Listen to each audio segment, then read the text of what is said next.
How to fix your connection is not private in browser in Windows. If you find this video helpful, drop a like and subscribe. But anyways, getting into it, this error is frequently caused by a mismatch between your system clock and the website security certificate, or a hung SSL state in Windows 11. So Google Chrome uses your laptop's date and time to verify if a website security certificate is still valid. If your clock is off even by a few minutes, the certificate will appear expired. So what you want to go ahead and do is right click the time and date in the bottom right corner of your taskbar, and then you want to select the adjust date and time.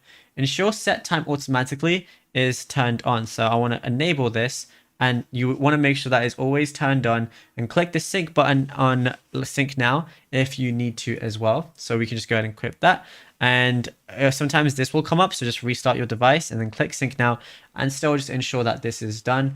Restart Chrome and then try opening the website again. What you can also do is clear the SSL state in Windows. Press the Windows key and type in Internet Options, like so, hit enter. Then go over to the Content tab, and then what you can do is clear SSL state, which is right there, and that should definitely help as well.